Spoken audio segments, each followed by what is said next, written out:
Good morning, Eagles. I'm Aiden. And I'm Chandra. Today is Friday, September 30th, 2022. This week's word of the week is infer. Here is Mr. Bigner to give you more information. My name is Mr. Bigner. My students call me Mr. B, and I teach world history at Pine Forest High School. I am from Milton. I went to Milton High School, and my history teacher at Milton High School really inspired my love of teaching history. The way he told history was like a story.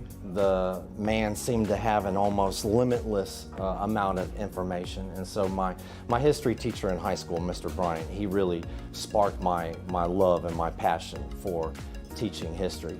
I went to the University of Florida in Gainesville, go Gators.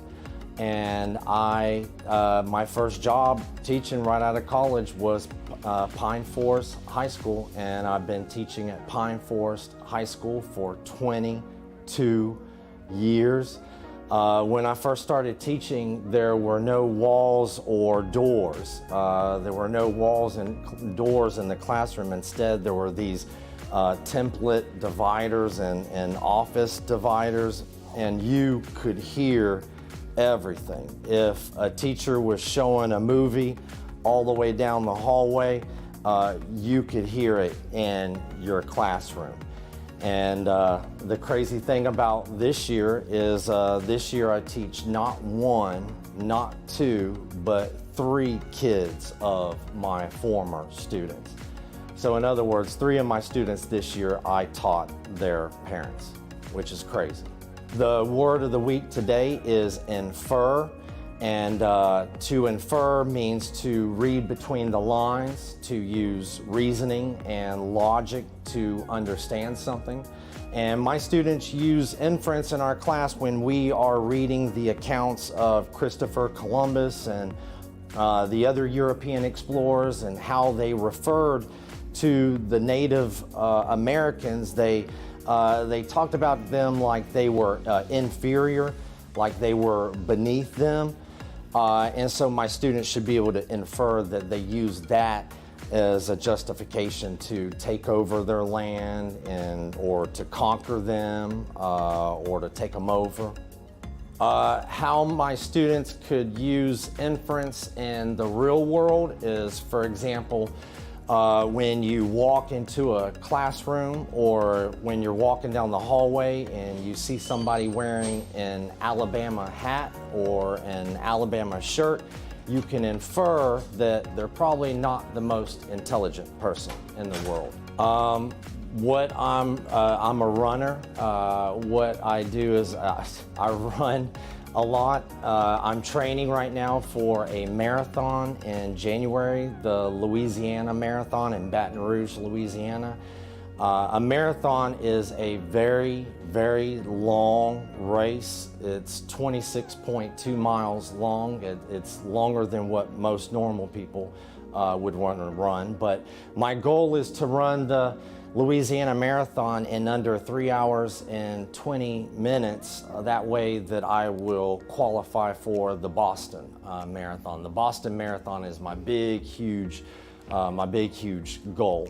Also, I hike the Appalachian Trail. The Appalachian Trail, it's a 2,200 mile footpath from Georgia all the way to Maine. And so every summer I hike about 50 miles of the Appalachian Trail, picking up where I last left off. And so going at this rate, I'll probably be 80 years old by the time I finally finish the Appalachian Trail. But it's not about the destination, it's about the journey.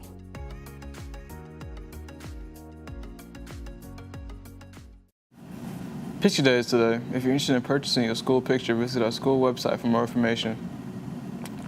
Stay clean and wash your hands. Now for the weather. Good morning, Eagles. Today is sunny with a high of 80 and a low of 56 with a 0% chance of rain. I'm Michael, and that's all for the weather. Back to you, anchors. Attention, junior council members. There will be a meeting after school Thursday, October 6th in Miss Meadows' room, 160. We will meet until 4 o'clock. Now for the sports. Eagles, the girls' golf team results are in.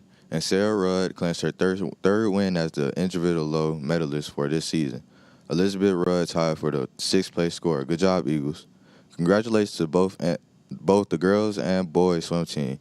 Lex Vaughn placed 3rd overall in the 200 IM and 100 backstroke. Christopher Dunham placed 4th overall in the 100-yard freestyle. Cameron Watts, Genesis Molina, Justice Foreman, Trinity Gossett, Ethan Still, Tiviance Meeks, Caleb Beaumont, Alexa Chia, Bryson Cook, Dominica Estes, and Julian Smith all put points up for the Eagles swim team. Tiviance Meeks, Genesis Molina, and Justice Foreman placed first in heat. Dominica Estes, Justice Foreman, and Genesis Molina, Caleb Beaumont, and Tiviance Meeks made personal best. Congratulations to all the Eagle swimmers. Wish them luck as they swim in the Northwest Florida Invitational this weekend. If you are interested in playing girls basketball, please join us for a meeting on Friday, October 7th at 8:10 in Ms. McCann's classroom 151. And join the Google Classroom for more information. The classroom code is 54ABS4P. Anyone interested in boys basketball, please fill out a profile on the athleticclearance.com. You will need to upload a physical to your profile. Listen up for the upcoming events. Today, September 30th, we will have varsity football at Fort Walton Beach High School at 7 p.m. On Saturday, October 1st, male and female cross country competes at the Escarosa Championship, taking place at the Escambia Center. That's all for the Eagle Sports. Back to you, anchors. Seniors, please check for an email from Ms. Knight in regards to the FAFSA challenge that starts tomorrow, October 1st, 2022. Check the Classroom or 2026 Google Classroom for the most up-to-date information. The code to access the Google Classroom is ARVOV3R.